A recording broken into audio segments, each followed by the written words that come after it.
희망 아이디어로 올 초부터 말씀을 전하고 있습니다. 모세 5경 5권의 책에서 각기 7개의 하나님의 아이디어를 함께 나누고 있습니다. 창세기 7개가 마무리되었고 이제 오늘까지 출애굽기 4번째입니다. 희망 아이디어 13번째 시간입니다.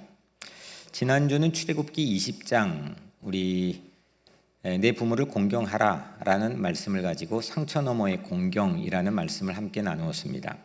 오늘은 처음으로 좀 뒤로 백해서 20장에서 했는데 18장 말씀입니다. 제목은 혼자 걸으면 길이 되고 함께 걸으면 역사가 된다 라는 설교 제목입니다. 모세의 인물은 참 신비롭습니다. 그런 막중한 엄청난 일을 어떻게 감당했을까? 근데 모세도 처음엔 혼자일 때가 참 많았습니다. 광야에서 양떼를 혼자 돌봤습니다. 불붙은 떨기나무 앞에서 소명을 받던 자기 인생이 송두리째 바뀌는 순간도 혼자였습니다. 그리고 출애굽을 시도하면서 그 과정과 직후의 모습, 바로왕 앞에서도 물론 아론도 있었지만 그는 실질적으로는 혼자였습니다. 홍해 바다에 수많은 백성들이 자기만 바라보고 있는 상황이었는데 사실 홍해 앞에서도 지팡이를 들고 있던 모세는 실상 혼자나 다름이 없었습니다. 함께 있어도 고독할 수 있는 겁니다. 군중 속의 침묵이 때론 혼자보다 더 외로울 때가 있는 법이죠. 여러분들도 혼자라고 느껴질 때가 있습니까? 곁에 있는데 마음은 멀고 누군가의 말 한마디가 그리워질 때가 살다 보면 우리에게도 있습니다. 지난주일 감히 하나님께서 혼자 하실 수 없는 한 가지가 있다 했습니다. 자유의지를 하나님께서 인간에게 주시며 창조하셨기 때문에 하나님께서 인간의 마음에 거하시는 것, 이건 혼자 하실 수가 없습니다. 그래서 믿음이라고 하는 인간의 반응을 하나님은 새로운 소통의 장치로 마련하셨습니다. 그래서 언약을 맺었습니다. 커버넌트, 아주 깰 수 없는, 무엇으로도 바꿀 수 없는 그런 약속, 하나님과 인간이 맺은 첫 번째 약속이 시내산에서 체결되었습니다. 출애굽기 20장에서 십계명을 비롯한 이 시내산 언약이 있기 바로 직전 오늘 이야기가 시작이 됩니다. 모세는 혼자나 다름이 없었습니다. 말은 많고 문제는 끝이 없고 어깨는 무거웠습니다. 함께 있다고 하는 게 도리어 짐처럼 느껴지고 더 깊은 고립이 스며들던 그때 한 사람이 모세에게 찾아왔습니다. 40년 전에 도망자였던 모세에게 넌지시 피난처가 되어줬던 사람 이드로였습니다. 그리고 시간이 흘러 이드로는 모세의 장인이 됩니다. 그런데 지금은 이제는 사위가 아닌 거대한 무리의 지도자가 된 모세를 오래간만에 이드로는 제외를 합니다. 아마 이 큰 일을 하기 위해서 가족들을 전부 장인 댁에 두고 왔었나 봅니다. 오늘 18장 우리가 읽은 전의를 보면 모세의 아내 십보라와 두 아들을 장인이 데리고 모세가 있는 곳으로 왔습니다. 장인이 있던 미디안에서 모세가 있는 시내산까지 거리를 대략 구글 맵으로 재보니까 200마일 정도 됩니다. 모래바람, 바위산을 넘어서 이드로는 하나님의 역사가 펼쳐지는 장엄한 중심 한복판으로 들어온 장면이 출애굽기 18장입니다. 장인이 사위를 정말 오래간만에 만났습니다. 그날 밤 우리가 읽기 바로 직전의 본문을 보면 그날 밤 장인과 사위가 밤새 이야기 보따리를 풉니다. 사위인 모세는 하나님이 말이죠, 우리를 바다를 건너게 했어요. 만나와 메추라기를 매일같이 조석으로 내려주시는 거예요. 이런 놀라운 기묘한 일들을 장인에게 풀어놓기 시작합니다. 장인은 깜짝깜짝 놀라며 기뻐합니다. 흙먼지를 뒤집어 쓰고 걸어왔던 한 노인이 천막 안에서 팔짱을 풀고 웃는 이드로의 모습을 우리는 상상해 볼 수가 있습니다. 그런데 기쁨도 잠시. 오늘 말씀은 이튿날 아침으로 시작합니다. 다음 날 아침이었습니다. 모세가 하루 종일 백성들의 재판을 혼자 보고 있는 장면을 이 이드로 장인이 보게 됩니다. 무거운 리더십의 그림자가 광야 한복판에 깊게 드리워져 있는 모습을 보게 됩니다. 이런 장면에서 오늘 우리는 펼쳐지는 이야기 가운데서 세 가지 대지를 따라서 오늘 하나님의 이 본문의 의미를 나눠보려고 합니다. 먼저 첫 번째는 혼자서는 옳지 않습니다. 혼자서는 옳지 않습니다. 백성은 해 뜨기 전부터 저물 때까지 줄을 섰습니다. 각가지의 이슈를 가지고 줄을 섰습니다. 아직 출애굽한 지 3개월밖에 되지 않았습니다. 그들은 공동체 생활을 해본 적이 없습니다. 누구와 함께 자발적이고 자율적인 선택을 하며 공동체를 430년 동안 꾸려본 적이 없습니다. 난장판이었습니다. 그들은 노예였습니다. 그래서 각가지 산적하는 문제를 가지고 20세 이상 장정만 60만 명이었다고 하는 이 엄청난 대열들이 해 뜨기 전부터 해진 후까지도 종일토록 줄을 섰습니다. 문제를 해결하기 위해. 하나님은 이 문제를 어떻게 해결해 주는지 모세 앞에 줄을 섰습니다. 그들은 기쁨에 겨워 자원하는 마음으로 줄 서지 않았을 겁니다. 얼굴에 절박한 마음, 또 한편 짜증이 섞여 있었을 겁니다. 그 한가운데 모세가 있었습니다. 그 모세는 이드로 눈에 지쳐 보였습니다. 종일 모든 문제를 혼자 감당하는 모습에 장인은 안타까운 눈빛으로 모세를 바라봅니다. 오늘 14절에 이렇게 이드로가 이야기합니다. 어찌하여 네가 홀로 앉아있고 백성은 아침부터 저녁까지 내 곁에 서 있느냐. 이드로가 한 말입니다. 이 질문에 모세가 이렇게 답합니다. 15절 16절에 백성이 하나님께 물으려고 내게로 옴이라. 그들이 일이 있으면 내게로 오나니 내가 그 양쪽을 재판하여 알게 하나이다. 백성이 각각의 문제를 가지고 하나님께 묻기 위해 나에게 오는데 어떻게 합니까?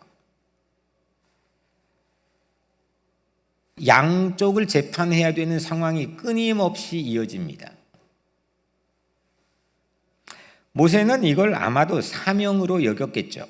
사명이라 여겼지만 그 열심은 이 말투의 이야기 속에는 그 열심이 점점 짐이 되어 가고 있는 것을 우리는 보게 됩니다.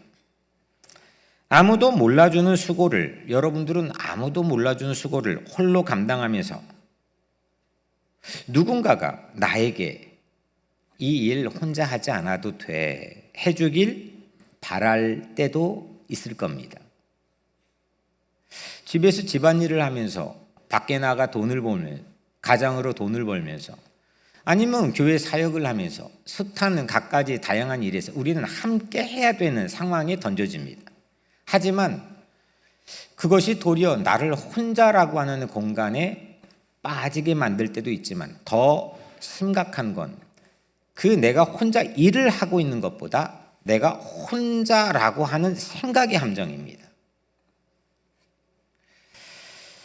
이드로가 이렇게 말합니다. 아주 중요한 말씀을 17절에 하는데 네가 하는 것이 옳지 못하도다. 네가 하는 것이 옳지 감히 누구에게? 모세에게. 그것도 대충 하는 사람이 아니고 최선을 다해서 자기를 던져서 일신의 안위를 버리고 백성들을 위해 하고 있는 모세에게 어느 날 불현듯 장인이 갑자기 나타나서 네가 하고 있는 게 옳지 못하다고 얘기합니다. 이드로는 모세의 고된 리더십을 보면서 그것이 옳지 못하다 이렇게 말했습니다. 이 옳지 못하다는 성경에서 아주 중요하게 하나님께서 사용하는 어구입니다. 옳지 못하다는 히브리어로 로토브입니다. 토브는 good입니다. good, 영어로 좋다. 근데 단순히 감정이 좋다 이런 의미가 아닙니다. 이건 선하다, 올바르다 이런 뜻입니다.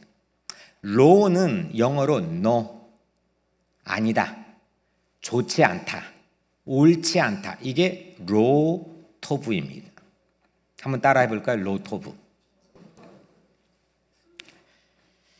단박에 떠오른 장면이 있었습니다. 창세기 2장 18절에 하나님이 하신 말씀입니다. 사람이 혼자 사는 것이 좋지 아니하니, 좋지 아니하니 내가 그를 위하여 돕는 배필을 지으리라. 좋지 않다는 것 똑같이 점 하나 다르지 않고 로토브입니다. 혼자의 길이 끝나야 할 때를 알리는, 아니면 혼자만 하고 있다는 이 허무맹랑한 생각의 함정에 빠져 있는 게 종지부를 찍어야 할 때를 알리는 하나님의 전매특허 비상벨이 바로 로토브입니다. 하나님은 성경에서 이 로토브를 자주 사용합니다. 오늘 그 이드로는 그 하나님의 로토브를 가지고 네가 하는 게 옳지 못하다라고 비상벨을 울려준 겁니다. 하나님은 사람이 혼자 있는 것을 선하게 여기지 않으셨습니다. 이드로가 그랬습니다. 장인은 지금 사위에게 이대로 가면 공멸한다, 함께 무너질 거야, 그렇게 말해주는 셈입니다. 그건 교회뿐만 아니라 사회도, 가정도 그렇습니다.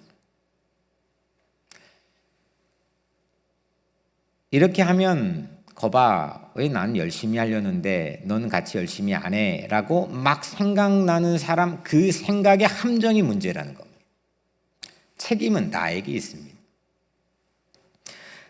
이드로의 이 말은 비난이 아니었습니다. 연민이었습니다.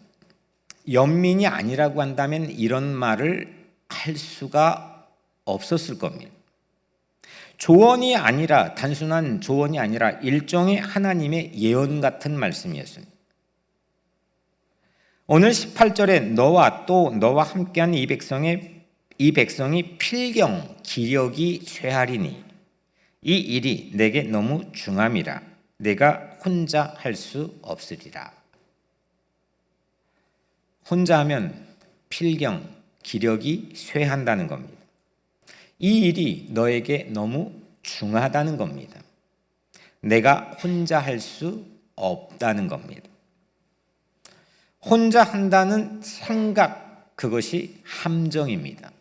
그거는 혼자 하는 것으로부터 비롯됩니다. 아무리 거룩한 일이라 해도 혼자 짊어지면 그 짐은 은혜가 아니라 무게가 되기도 합니다. 하나님이 맡기신 일은 함께 짊어질 수 있을 때 사명이 되고 나눌 수 있을 때 은혜가 됩니다. 이드로는 시스템을 보기 전에 사람을 먼저 본 겁니다. 만약에 시스템을 봤다면 이런 말을, 또 이런 이야기를 하지 못했을 겁니다. 해가 뜨고 질 때까지 끝없이 이어지는 재판, 그 안에서 모세의 깊어진 눈밑, 백성의 피로들, 함께 지쳐가는 모습들, 거기에 제동을 걸어야 그들을 살릴 수 있다는 깊은 연민이 아니면 이드로는 그걸 보지 않았다면 할 수 없는 말을 우리에게 들려주는 겁니다.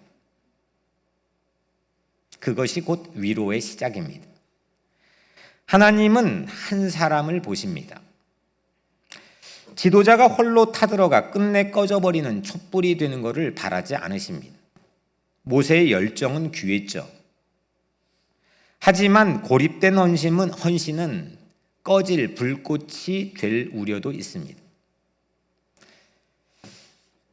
저는 혼자 한다는 생각은 잘 하지 않는 편이지만 그럴 우려는 아주 많이 합니다.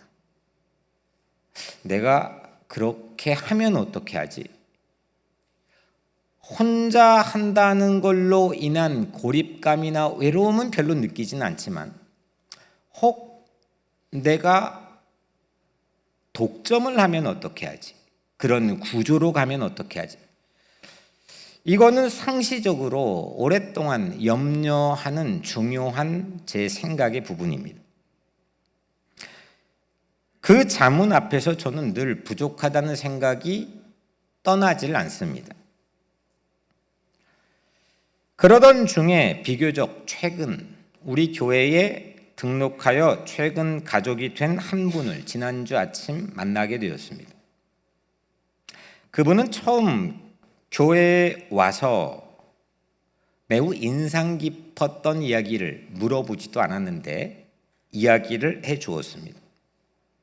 우리 교회에 속한 많은 성도들이 무언가 하나씩을 맡아서 무언가 자발적으로 섬겨가는 모습이 인상적이었다는 겁니다. 무언가는 하고 있더라는 겁니다. 그분의 표현으로는 따뜻한 톱니바퀴처럼 돌아가는 공동체를 봤다고 했습니다. 마침 1인 1사역, 한 사람이 하나의 사역을 하자라는 메시지를 선포했던 얼마 직후였고, 그래서 그분은 자신도 스스로 섬겨야 될 꼴을 자발적으로 찾아 주중에 몇 번 교회를 찾아 섬기고 있다고 이야기해 주었습니다. 제게는 참 위로였습니다. 스스로 자문한 거에 대한 일종의 위로가 되기도 했고 또 감사가 되기도 했습니다. 지혜가 뭘까요? 지혜는 자기의 한계를 아는 것이라고 저는 평상시 생각합니다. 지혜는 자기 한계를 인식하는 거고, 그래서 하나님을 경외하는 게 지혜의 근본, 비기닝, 시작이라고 하는 것은 나의 한계를 인식하는 자가 하나님을 두려워할 줄 알기 때문입니다. 믿음은 무엇일까요? 믿음은 그 한계를 함께 나눌 수 있다고 고백할 수 있는 용기입니다. 하나님과, 이웃과, 가족과, 누군가와 당신의 도움이 필요해. Help me, please. 이건 내 한계를 인지하고 상대에게 도움을 요청하여서 나에게 있어 마땅한 권한을 위임하고 공유할 수 있는 용기가 있지 않고선 우리는 신앙적이건 사회적 용어이건 믿음이라고 하는 실질적 체험을 하기가 쉽지 않습니다. 우리가 하나님에게 하나님 나 도와주세요. 하나님 나 함께 해주셔야 돼요. 나 이건 못해요. 이게 기도입니다. 우리는 이웃에게도 한 공동체 안에서도 여러분들이 가정에서도 이건 매우 필요한 우리 삶에 성숙하게 나가게 만드는 중요한 길잡이입니다. 혼자 하려고 하는 선한 열심이 자신도 무너뜨리고 주위도 지치게 할 수 있습니다. 저도 때로는 그런 면들이 있을 수가 있습니다. 이드로가 바로 그 고리를 끊어주고 있습니다. 오늘 말씀에 이드로가 이렇게 말하죠. 네가 혼자 할 수 없으리라. 고리를 끊어내는 하나의 망치입니다. 네가 혼자 할 수 없으리라. 혼자 걸으면 길은 날 수는 있겠지만 혼자 걸으며 왔다 갔다 하면 그게 하나의 일종의 길은 날 수는 있을지는 모르겠지만 함께 걸어야 역사가 되는 겁니다. 한 사람의 빠른 열걸음, 독보적인 앞서 나가는 열걸음보다 10사람의 한 걸음이 위대한다는 것, 그건 늘 목회 철학처럼 여러분들에게 나누고 있는 내용입니다. 한 사람의 열심이 아니라 모든 이의 걸음으로 이루어지는 새로운 하나님의 역사를 써내려가야 될 그런 기회라고 생각합니다. 두 번째, 함께 나눌 때 공동체는 살아납니다. 이드로는 이렇게 문제에 대한 인식만 전달하지 않고 그걸 솔루션, 대안까지도 제시합니다. 오늘 19절에 이제 내 말을 들으라. 내가 네게 방침을 가르치리니. 솔루션입니다. 이드로의 공감의 이 조언은 길이 되죠. 혼자 하고 있다는 생각의 함정은 일을 그만두라는 뜻이 아닙니다. 동역자를 찾으라는 새로운 콜링입니다. 이드로는 두 가지의 내용의 대안을 제시합니다. 먼저 첫 번째는 하나님께 집중하라는 거고, 두 번째는 이어 사람을 세우라고 말합니다. 19절 20절에 너는 하나님 앞에서 그 백성을 위하여 그 사건들을 하나님께 가져오며 그들에게 율례와 법도를 가르쳐서 마땅히 갈 길과 할 일을 그들에게 보이고, 하나님 앞에서 그 백성을 위해서 그 사건들을 하나님께 가져오라는 겁니다. 모세가 해야 될 첫 번째 일은 하나님의 뜻을 구하는 겁니다. 그리고 다음으로 백성에게 그 뜻을 전하는 것입니다. 하나님의 뜻이 아닌데 전할 수 없는 겁니다. 이건 공부해서 세상의 인문학적인 지식을 가지고 하나님의 뜻인 것처럼 전할 수 없는 겁니다. 하나님께 여쭤봐서 하나님 앞에 가서 그 들은 받은 깨닫게 된 감동과 내용을 전달하는 겁니다. 이게 전달해 준 이드로의 솔루션입니다. 하나님 앞에 서는 사람은 사람 앞에서 무너지지 않습니다. 말씀을 아는 공동체는, 하나님의 뜻을 새기는 공동체는 분열하지 않습니다. 이드로는 한 발 더 들어가서 구체적인 제안을 합니다. 21절에 너는 또 온 백성 가운데서 능력 있는 사람들 곧 하나님을 두려워하며 진실하며 불의한 이익을 미워하는 자를 살펴서 백성 위에 세워 천부장과 백부장과 50부장과 10부장을 삼아. 천부장, 백부장, 50부장, 10부장, 처음으로 이 이스라엘 국가가 만들어지기 직전 공동체의 조직의 형태가 만들어지는 순간입니다. 그런데 이 리더들은 직책이 아닙니다. 1000명이 있는데 나에게 1000명이 맡겨졌는데 그 1000명을 한 사람처럼 귀 기울이고 책임을 다 해야 하는 자리입니다. 이건 1000명과 100명과 50명과 10명이라는 하나의 어떤 세상적인 계층의 구분이 아닙니다. 100명이건 50명이건 10명이건 하나님의 마음으로, 하나님의 눈으로 이 50명을 한 명처럼 대하는 마음이어야 합니다. 저는 우리 교회는 천부장은 그냥 지워놓고 10부장 지워놓고 100부장만 있다 생각합니다. 모두가 100부장입니다. 저도 100부장, 여러분들도 100부장. 직분의 차이 없이 모두가 100부장입니다. 자꾸만 우리를 미혹하는 것은 차등이 있다고 생각을 하게 만드는 겁니다. 우리는 하나님 앞에서 모두 다 동일하게 하나님의 자녀들이며 하나님의 소중한 뜻을 전달받은 하나님의 백성들입니다. 우리는 모두 다 백부장들입니다. 그런 의미에서 우리 교회는 백부장만 있다고 저는 그냥 스스로 생각합니다. 투게더 모임의 가베님들, 너무 소중한 백부장들입니다. 어린이부터 청년에 이르기까지 지금 보이지 않는 저 지하 세계에서 어린 심령들, 다음 세대들 한 영혼을 품고 섬기는 교사들, 우리 교회 백부장들입니다. 사역을 책임지는 많은 팀장들이 곳곳에 포진되어 있습니다.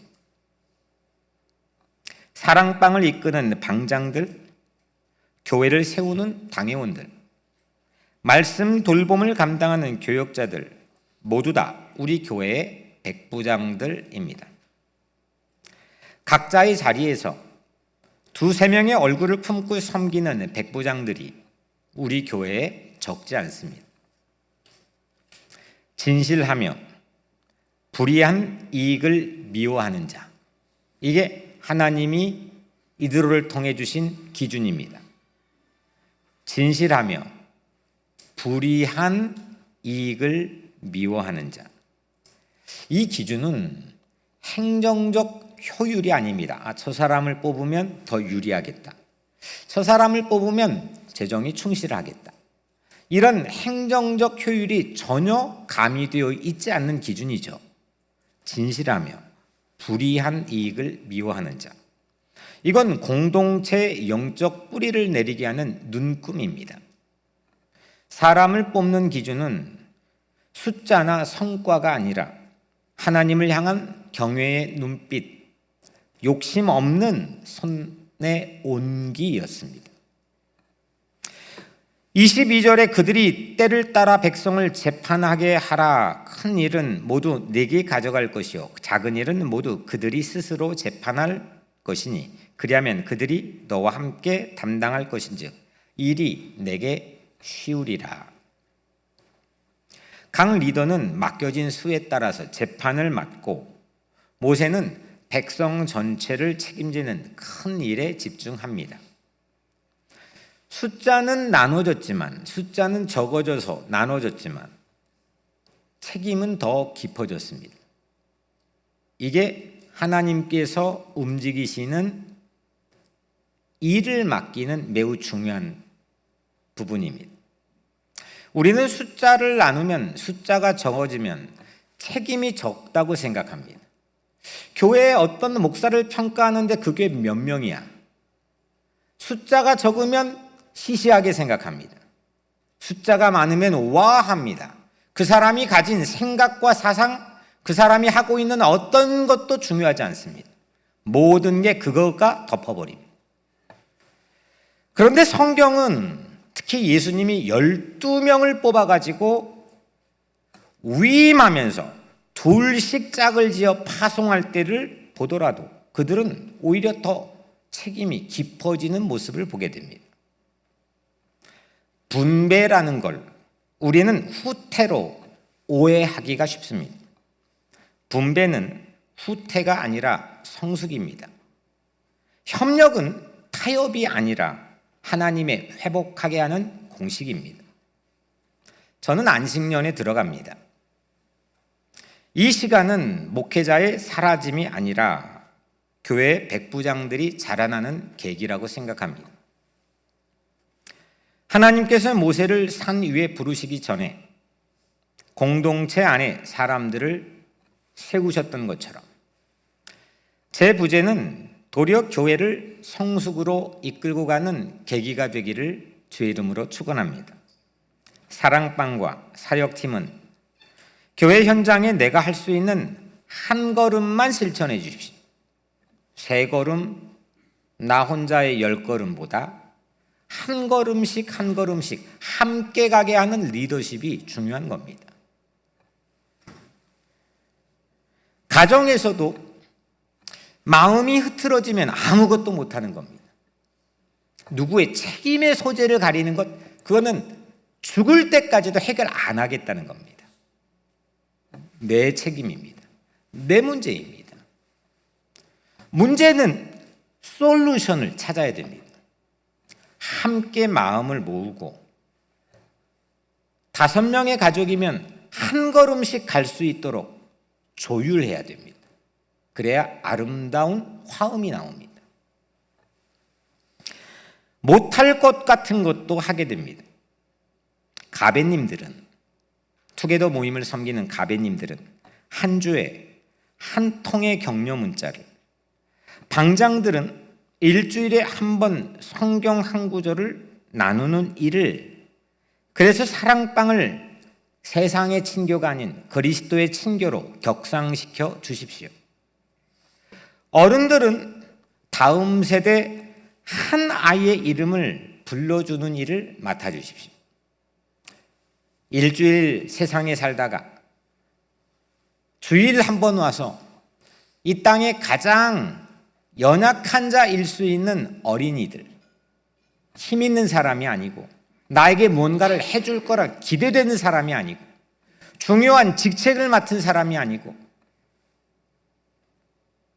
어린아이들, 다음 세대들 이름을 불러서 기억해 한 주간 동안 기도해주는 그런 일을 맡아 주십시오. 당회원은 맡겨진 양떼들을 정성으로 돌봐 주십시오. 교역자들은 충성과 진정성으로 성도들을 사랑해 주시고 예배를 드높여 주십시오. 거창하지 않아도 됩니다. 함께 나누는 리듬이 교회를 춤추게 합니다. 가정과 직장에서 혼자 하던 일을 나누는 리듬이 있는 곳에, 그곳이 곧 무도회장이 됩니다. 기쁨의 장이 됩니다. 자꾸 혼자라고 하는 생각, 아니면 혼자 하고 있는 현장, 혼자라는 섭섭병에 걸려 있는 마음, 이건 나도 멍들게 하고 나도 후퇴하게 만들고 아무리 거창한 계획도 진척하지 못하게 만듭니다. 그거를 다시 튜닝해야 됩니다. 이런 것이 단순한 다짐과 일회적인 설교에서의 나눔에 머물지 않고 구체적인 여러분들의 일상이 될 수 있도록 앞으로의 3개월 동안 교회에서 함께 걷는 5가지 약속을 주보에 담아놨습니다. 첫 번째, 주일 예배를 사모하며 드립니다. 두 번째, 투게더 모임에 참여해서 함께 교제합니다. 세 번째, 다음 세대 한 아이의 이름을 불러줍니다. 네 번째, 우리 교회 섬기는 리더들인 교사, 가베, 사역팀장, 사랑빵장, 당회원, 교역자 등등 우리 교회에 속한 섬기는 리더 한 주에 한 사람에게 격려의 메시지를 보내줍니다. 다섯 번째, 사랑방 한 사람을 위해서 매주 사랑의 기도를 합니다. 작은 실천들입니다. 하지만 이 실천이 100명이, 200명이 움직이면 이건 놀라운 역사가 됩니다. 함께 걷는 5가지의 약속은 이드로의 조언을 우리 각자의 삶과 공동체에 실행하며 더 단단해지기 위한 공동체의 언약과 같습니다. 목회자의 손에 자칫 집중될 수 있는 권위가 나누어질 때 그 영적 권위는 이 공동체 안에서 훨씬 깊이 뿌리내리고 넓어질 것입니다. 함께 걸어갈 때 역사가 됩니다. 마지막 세 번째로 언약을 받는 광야의 준비입니다. 지난주도 상처 너머의 공경의 세 번째가 언약에 관한 이야기였죠. 참 신비롭습니다. 이걸 억지로 제가 한 것도 아니고 그냥 오경에 따라서 주시는 말씀을 계속 주일 저녁에 가서 읽고 월요일까지 계속 읽으며 주시는 말씀으로 잡는 건데 오늘 저와 여러분들에게 매우 필요한 때에 주시는 말씀 같습니다. 모세는 이런 장인의 조언을 다 들었습니다. 그런데 곧장 움직였습니다. 그것이 24절에 나옵니다. 곧장 움직이는 사람이 중요합니다. 제가 한 가지 잘하는 게 있습니다. 이보교를 움직이는 8년 동안 힘입니다. 저의 비결입니다. 목회를 하는 가장 큰 비결입니다. 저는 생각하면 곧장 합니다. 아이디어가 떠오르면 적어 놓을 새도 없습니다. 바로 합니다. 그러지 않으면 이건 그렇게 상상할 뿐입니다. 그런데 곧장 하면 그 안에서 아이디어가 풍성해집니다. 곧장 해보십시오. 깨닫는 걸 곧장 적용해 보십시오. 많은 말을 나누는 것, 깊은 머리를 크게 만드는 것, 이게 오히려 우리를 무겁게 만들 때가 있습니다. 혼자 가게 만들 때가 있습니다. 생각 너무 많이 하지 마십시오. 직통으로 곧장 하십시오. 그게 내 몸도 내 마음도 활력을 잡아줍니다. 모세가 그랬습니다. 모세는 늘 그렇습니다. 탁월한 곧장의 능력이 있습니다. 그는 사람이 말하건 하나님이 말씀하시건 늘 장막문을 열고 곧장합니다. 제가 그 부분만 색연필로 하고 읽어본 적도 있습니다. 그는 장막을 열고 나간 그 순간 그는 더 이상 혼자가 아니었습니다. 모세는 사람들을 세웠습니다. 고난을 나누었습니다. 그리고 저의 눈을 깜짝 놀라게 한 장면은 그제서야 신의 산을 향해 19장부터 걸어갑니다. 출애굽기 19장 3절에 이 말씀 바로 다음이죠. 모세가 하나님 앞에 올라가니 여호와께서 산에서 그를 불러 말씀하시되,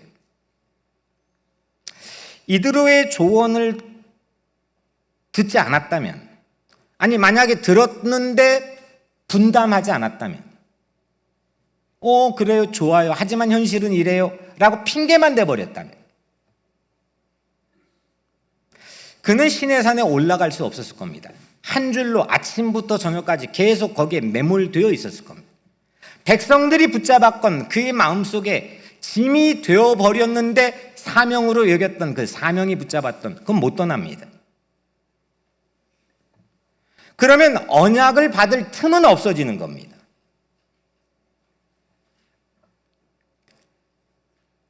짐을 나눈 만큼 하나님은 말씀을 나누셨습니다. 이제는 모세가 혼자가 아니었습니다. 모세의 등 뒤에는 짐을 함께 나누는 백성들이 든든히 서 있었습니다. 그리고 그의 앞에는 출애굽기 19장, 20장, 24장까지 펼쳐진 하나님이 주실 놀라운 언약이 빛나고 있는 겁니다. 40일 동안 그는 처음으로 떨어져 있었습니다. 3개월 90일을 걸어왔는데 40일을 떨어져 있다는 것. 지금 이 오합지졸을 놓아두고 지금 어디를 갑니까? 근데 그는 그곳에서 놀라운 언약을 받았습니다. 그리고 실제 하나님이 약속해 주신 땅이 움직여지는 지도를 받은 겁니다. 그 언약을 가지고 흔들리지 않는 방향을 향해서 그는 걸어갈 수 있었습니다. 그는 죽을 때까지도 기력이 쇠하지 않는 유일한 인물이었습니다. 그게 바로 이 장면입니다. 이 모든 과정은 언약을 주시기 위한 공동체를 정비하는 하나님의 마스터 플랜입니다. 위대한 언약은 언제나 공동체 분담을 전제로 합니다. 예수님께 성령을 통해 이 땅에 주신 교회의 언약은 제자들과의 위임과 분담을 통해서 이루어졌습니다. 나눔 없이 말씀은 임하지 않고 신뢰 없는데 계시는 아무리 특별한 계시를 받아도 새겨지지 않는 겁니다. 하나님은 함께 짊어지는 자에게 말씀을 주셨고 함께 순종할 공동체 안에서 언약을 새겨주십니다. 만일 이드로가 전날 밤 그 흥분한 상태에서 모세와 사위와 회포만 풀고 끝났다면, 만일 다음날 아침 모세 현장을 볼 기회를 누락했다면, 만일 그걸 보고도 특별한 관찰이 들어오지 않았다면 언약의 여정은 시작될 수 없었을 확률이 매우 높습니다. 혼자의 무게를 본 자만이 함께라는 길을 열 수 있습니다. 혼자구나, 힘들었겠구나. 이걸 체험해보지 않고 함께 걷는 길에 대한 희망과 구체적 대안을 제시하는 건 어렵습니다. 저에게 가장 커다란 복은 어린 시절에 나는 고아가 아닙니다. 현재까지도. 그런데 고아들, 생짜 고아라고 합니다. 태어나면서부터 고아들. 그 고아들이 있는 현장에서 살아봤습니다. 혼자 있다고 하는 게 얼마나 암울한 건지, 혼자 있다고 하는 이 벽 자체가 얼마나 막막한 건지, 두려운 건지, 사람을 변하게 만들 수 있는 건지.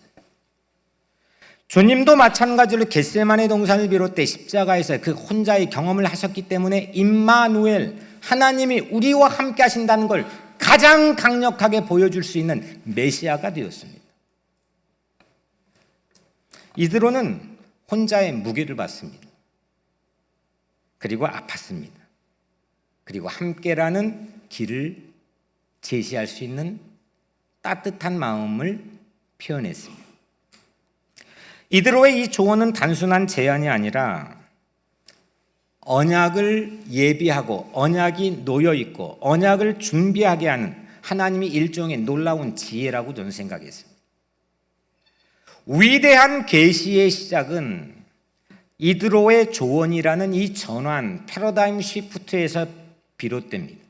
그 전에 13장부터 막 홍해바다 갈라지고 막 하늘에서 먹을 게 내려오고 아침에 일어나 보니까 바닥에 막 먹을 게 깔려 있고 반석의 사막에서 강이 흐르고 상상할 수 없는 놀라운 기적들이 펼쳐졌지만 만약에 이 패러다임 시프트가 18장에 일어나지 않았다면 그들은 기적에 중독되어 기적을 일상처럼 무의미하게 살아가는데 그쳤을 겁니다.